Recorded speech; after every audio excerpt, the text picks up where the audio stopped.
président de la République a demandé au gouvernement, dans un délai, faites des propositions pour améliorer la participation du public. Et donc, l'objectif est de créer des conditions de dialogue le long d'un projet et pas simplement à la fin, pour parvenir à au moins clarifier les positions des uns et des autres, les sujets d'opposition, et travailler à en réduire une partie ou les surmonter par un projet qui réunit complètement l'intérêt général.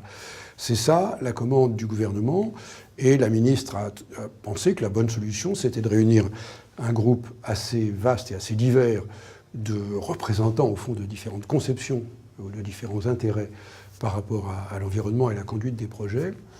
Et elle a souhaité que ce soit moi qui la pilote. Mais l'intérêt, c'est évidemment la diversité des points de vue, c'est-à-dire qu'il y a les représentants de nombreuses associations nationales d'environnement, il y a les représentants des collectivités qui réalisent et qui encadrent des projets, il y a les représentants du monde économique, et il y a aussi, et je crois que c'était une bonne idée, un groupe d'experts, de chercheurs qui ont travaillé sur les multiples expériences de dialogue environnemental pour nous apporter des propositions.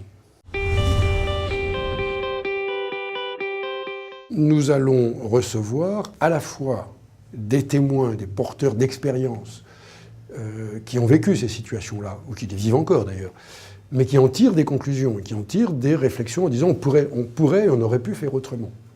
Donc de prendre des expériences de terrain à partir des situations de crise, et aussi des apporteurs d'expérience qui ont vécu des situations dans lesquelles justement cet idéal de rapprocher les points de vue et de trouver un intérêt général commun a complètement ou partiellement réussi. Donc nous allons partir à la fois des questions principales. Vers quoi faut-il aller? Qu'est-ce qu'on peut faire comme amélioration concrète? Et regardons l'expérience de la pratique, les situations qui ont été vécues et qui sont représentatives, pour fabriquer, si vous voulez, un projet qui fasse avancer la réflexion et qui offre de nouvelles pratiques citoyennes. Nous pensons produire des propositions aussi concrètes que possible, donc j'espère que le rapport ou le relevé de conclusion sera bref, parce que si on a des conclusions concrètes, il n'y a pas besoin de dizaines de pages pour les décrire, et ça sera remis au gouvernement qui appréciera si ça doit donner lieu à des textes obligatoires, loi ou décret, ou quelle est la partie qui représentera des recommandations de bonnes pratiques.